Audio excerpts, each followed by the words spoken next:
officials to book. But since its inception, the EFCC has consistently been accused of being a political tool in the hands of the incumbent president, of being selective in its investigations and thus guilty of double standards. It is interesting that every past EFCC chairman that has been removed has faced serious allegations. Thus, since its inception, the EFCC and its successive leaders have not covered themselves in glory. Just last year, the former EFCC chairman, Abdul Rashid Bawa, and former governor of Zamfara State, Bello Matawale, engaged in a dirty fight over corruption allegations. While Bawa accused Matawale of involvement in monumental corruption, the governor accused the EFCC chairman of demanding a $2 million bribe from him. The independence and transparency of anti-graft agencies is key if Nigeria can be free from corruption. Joining us on the show this morning to discuss what needs to be done to eradicate corruption within anti-graft agencies in Nigeria is Kayode Ajulo, a senior advocate of Nigeria. Good morning, Mr. Ajulo, and welcome to the morning show. Well, good morning. It's my pleasure. Thank you very much. Well, thank you for joining us. You've been in the news lately saying that the president should set up a task force to probe the EFCC because, as the chairman of EFCC himself, Olukoyede, admitted that there is corruption even within the EFCC. So, key custodies, ipsos custodies, who will guard the guardians. You're also asking that the ICPC and the EFCC should be merged. What are your findings that led you to these conclusions? Well, thank you very much. I think one of the things to make society great is for the citizenry to be discerning, to be hope, and to ensure that the right thing is done. We can't all choose to sleep and to be silenced. When we talk of EFCC, I think I need to make a little recourse to history, how we got to where we are. If you remember 2019, when the President Obasanjo came in, to 2002, there are a lot of conferences, seminars, severally to discuss how issue of Nigeria, because as at that time, Nigeria happened to be one of the 23 states where they are non-compliance with all this issue of money laundering and all those policy that can reduce corruption and particularly financial crime. And exactly 2002, there was a bill that was sent to the National Assembly where that's EFCC Act. Then 2003, EFCC started its operation. The very essence of EFCC at that time is to ensure that financial crimes are to be eradicated, not only investigating financial crime, but to ensure that there is intelligence to ensure that all those sleaze has to be nipped in the bud, and where it is occurred, there must be a stop to it, and they must be, all those who are guilty, who are charged, must be prosecuted. And as at that time, if you remember, that's when we have the names of Ade Bendes, Ajidua, the like of Anna Jembas, all those in Zeribes and Coast. Those are the time when EFCC are really working. But gradually, and I'm sure it is so clear in the air that EFCC has already abdicated its responsibility. The very essence of bringing EFCC in is seemed to have been lost, particularly by the operators of the EFCC. From the report, as mentioned by the lady some minutes ago, that's why you ask one question: how come all the heads of EFCC, one way or the other, they find themselves out, they may make themselves in political games? And as at today, there are many instances that when you look, you investigate and interrogate what plays out, you find out that it's purely political. And that's why I came out about a week ago to say that now EFCC has apparently turned itself to political tools, and this has to stop. There are times when, as a lawyer, your client will tell you, I want my matter to go to EFCC because they know 100% they will have a recourse, and one way or the other they will be happy whatsoever maybe their complaint will be met. But today, you find out that once the matter did not have any political coloration, or whosoever may be those who are involved may not put a political exposed person, yes, that's when they will tell you go back to police. But they seem to be more excited to grandstand, to go on media trial, and to do all those sorts of things. And I think this is not the essence how EFCC is set up. As it is, as God will have it again, from what I mentioned about a week ago, the chairman of the EFCC himself has even come out to say, yes, some of the operators are collecting bribes. And the most annoying things that really shock me, most shocking thing here is to tell them to change their ways, as if he's speaking from the cathedral, from the pulpit. You are saying your operators are demanding price and you have seen some people. The next thing is to go after them, reveal them, and get them off the hook. And I can pity him to be a little bit, have some mercy on him in the sense that maybe he's powerless. Maybe the EFCC cannot cleanse themselves. And if EFCC cannot cleanse itself, the right thing to do is, because we have to agree, EFCC is a critical institution in this country. We can't allow it to flutter. And maybe the president should set up a presidential task force to ensure that the right thing is done. Though there have been some task force before, it seemed to be targeted on the head. All right. Thank you, Mr. Ajulo. Let me come in from the point of this task force you're recommending for the president to set up to at least investigate or fish out the corrupt officials within EFCC itself. Do you not think, because what we have in Nigeria as corruption is an endemic problem, it's a culture problem in some instances, whereby at different levels, corruption is embedded. What is the guarantee that this presidential task force will itself not have corrupt officers that need another task force to oversee? So perhaps the question I'm asking is, how do we deal with corruption in itself so that it doesn't become commonplace, such that even the body or the agency tasked with fishing out corruption amongst Nigerians is in itself tagged with having corrupt officials? Well, thank you very much. I think we should not lose sight of the fact that, in as much as we say that Nigeria has a lot of undesirable elements, yes, we still have some Nigerians that can stand and that we can believe in, that irrespective of where they are, how they are being exposed, they still remain blameless. It is the duty of the president, if he really wants to do a good job, to look for those people, those who are incorruptible. In as much that we complain of police, there are some Nigerian police officers that still stand erect. Irrespective that you complain about civil servants, I can tell you that we have thousands of civil servants that we can still say they play according to the book, and they are as right and rigid and strong and clean as flute. In as much that we talk of some Nigerians always asking for bribe, they are corrupt, we still ask some people. I don't need to mention names, but you know them. It is the duty of the Nigerian president and Nigerian government to look for those that will deliver and to clean EFCC. Okay, let's talk about where all of this even started. The politicization of the EFCC. Because apart from EFCC missing its way, there are claims of EFCC largely becoming political and used to witch hunt political opponents. Because when you still look at it, that's still the prevailing angle till date. You look at people that you know they ought to have investigated by the EFCC, but they withdraw because they say, oh, certain person says withdraw and all of that. Let's talk about that angle. Secondly, let's also talk about the multiplicity of corruption fighting institutions. You've got the ICPC, you've got the EFCC. Now you're talking about another institution to be a police watchguard on the EFCC. When we know that in some climes, all you just need to have is a department in the police force that fights corruption, that does empirical research and evidence, and get copious notes across. Why are we having multiple? Because if we have more institutions with the ones we have already, it doesn't mean it's going to fight corruption. We've not seen the work of the IFCPC. EFCC too has been left. I think we should deal with what really causes us to go astray. What do you think about that? Well, thank you very much, but I'm afraid maybe you are getting from the perspective I'm coming from. I'm not asking that there should be a new platform, a new institution that will replicate EFCC. What I'm saying that there's a need to clean the audience table of EFCC. There's need to weed out the corrupt tendencies and the power and principality that has made EFCC not to fly.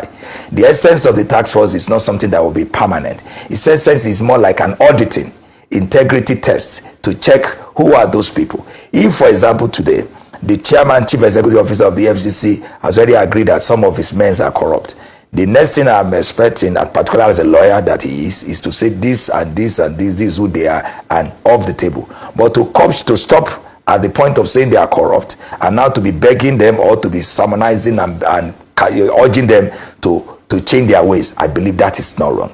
Here's the critical, like I mentioned, what is expected. And when we talk of task force basically is to look into the issue, do the auditing, do the integrity test, and those who are found wanting, they take them away and then bring back EFCC to its real mandate. I'm not saying that the new platform will not be a new and add to the multiplicity. And yes, I can agree with you that when we talked of those who are fighting the law enforcement agency, there are so much. But I don't think that is the problem. Nigeria is faced with a lot of problem. There's a need to look for those that will clear that problem. Yes, we talk of police. Don't forget that police have special fraud unit, which is more like EFCC. We have the ICPC, and in some areas we have. Well, even let me even use this opportunity. You'll be shocked to know the number of personnel we have in the police. We need to even ask people, whereas a lot of people are walking around the street doing nothing. People are running away. We need to add more. And apart from that, the ICPC too, they need more personnel. EFCC too, they need more personnel. So the question is, I have no problem with whether there are multiplicity of the anti-corrupt agencies. Yes, even if I have my way, I will even ask that we need to have more. But what matters most is to keep the eyes on the ball. What is their function? What is their duty? Not that they turn themselves to political tool. Like the Zamfara you mentioned, the one of you mentioned earlier. 2 days to giving a Supreme Court giving judgment in one of them. Quickly, FCC started running after one. Immediately, the Supreme Court gave the judgment, and it favored that you run after the rival and start saying he must be prosecuted. Is that what the EFCC has been reduced to? I think that's what it is. And this is somebody who happened to be a minister. Before you become a minister, you must have gone through some security checks. So are we now saying that there's no security check, or where is the EFCC as at that time of the security check to do the right thing? If you remember, there is a minister that was stopped because of some institution to raise their security position and to say no. Why can't they do that before making a minister? Because so it has to be, the pendulum has to shift as it affects his political fortune. That is not the way, and I'm sure that is not the EFCC that we plan and we envisage for the country. Okay, let's interrogate this issue about proposed merger of EFCC and ICPC, because you were quoted as having proposed that, and you are not alone. The Attorney General of the Federation, Lateef Fagbemi, had also said a similar thing, that the two bodies should be merged, one in charge of investigation, the other in charge of prosecution. But this is not the first time this will come up. As far back as 2015, when Ekpunta was in charge of the ICPC, as the chairman of ICPC, he said, no, it won't be a good idea. That after all, in South Africa, you have up to about 8 graft investigating agencies. And then you also have, other agencies in Nigeria, and that all of them should work together. Otherwise, if you merge ICPC and EFCC, his argument is that you will even demoralize the staff of the agencies. But you called for a merger. Why do you think a merger is necessary? Well, maybe it has to be with miscomprehension of what I'm trying to say. Yes, today, by the time you compare EFCC and ICPC, I am not a sayman on any of them, but you can see the difference is so clear, particularly the day with their procedure. If you receive an invitation from the ICPC today, one of the things that will be included in the letter is that they will even urge and beg you that you must come with your lawyer, because they are ready to investigate and do it surreptitiously and intelligently.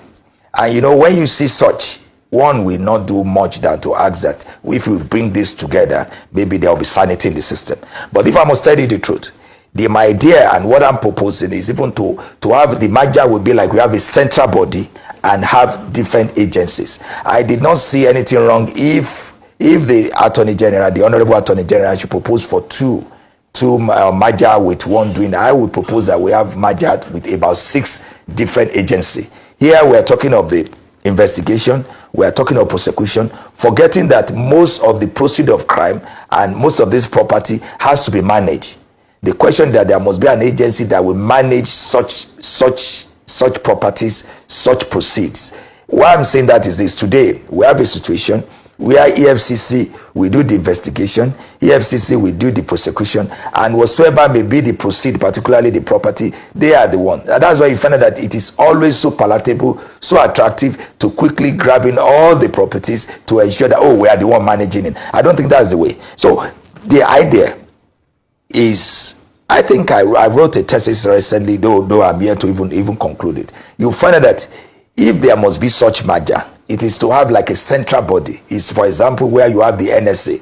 The office of the NSA is the one coordinating all the security outfit in Nigeria. My idea of Faja is to have the office, one office that will coordinate all the financial crimes in Nigeria, and you have different agencies, almost 8. I think that is 8 I have in that the thesis. That 8 we face 1 or 2 each of those departments. We are talking of prosecution, and don't forget, apart from prosecution, there is one about intelligence gathering. Nobody is even talking about that. An agency of financial crime will be like NIA, like SSS, that there is to gather intelligence. That will be one. Then we have the issue of investigation. That is when it comes to issue of commission of crime. I remember there was a time I was speaking with one of the former head of the ICPC. He told me that one of his main cardinal points is to ensure that we should not be talking of commission of crime, that the ICPC should be able to be in a situation to ensure that all the crime to be committed is nipped in the bud. And I agree with them. Such, there must be more like an agency to ensure that it's like we're talking of coup. There must be an agency that will ensure that before each coup even happen, it is being discovered, it is being apprehended and stopped. This is what I'm talking about. It is not about only merging EFCC with ICPC and we go to sleep. All right, since we're talking about intelligence gathering and you look at also merging some agencies that work complementarily, let's also look at the security agencies, because one of the things that have been highlighted as a weakness in that area is the lack of synergy across different agents of security in the country. Take, for instance, the issue with the kidnapping, spate of kidnappings we've seen in Abuja, banditry, terrorism that has plagued the nation in recent times, and the role of the police, the launch of the special intervention squad of the police, and the role of the joint task force of the military, and how they can work better together to secure Nigeria. Do you think there can be more to be done? And then intelligence gathering especially, how best can we optimize this, especially to tackle insecurity in Nigeria? Well, thank you very much. You know, when we talk of issue of security, I'm always a bit skeptical and as a lawyer, I always like to discuss what I know very well. I think when it comes to that issue of security, we've learned the police are working, the army and everything. But when it comes to Abuja security, I am a resident of Abuja. That was a time about 12 years ago I contested for the Senate seat of FCT under the Labour Party. So I think Abuja is more like a home to me. The recent kidnapping in Abuja is quite worrisome, I must tell you. And I know the police are working, everybody are working, but the critical one, nobody is discussing about it. Abuja has had administrative head, a minister of FCT. The minister is someone I so much have high regard for. I like his energy, I like his passion, but optics matter here, and that's what I would like to address. The minister, for one reason or another, seemed to be more concerned with another thing than Abuja. And that, to us, particularly residents of Abuja, they are worried. It seemed to have divided attention. It seemed to be more concerned with something which should not be. As a minister of Abuja must be minister of Abuja. Abuja must be 100% is concerned. But unfortunately, I think that is not what it is. Like I mentioned, it's someone I have regard for, a life bencher, of course, and which I know he has been working. He's a good administrator. And even when he was appointed, I think I wrote a paper to say after he will be the one that will break the record of Malan El-Rufai when it comes to delivering on time, delivering on his agenda. But unfortunately, one way or the other, politics and distraction seem to take over. And these are the things Abuja residents are worried about. And I think I think the minister needs to be advised to concentrate on Abuja more than any other thing. Okay, on that note, we'd like to thank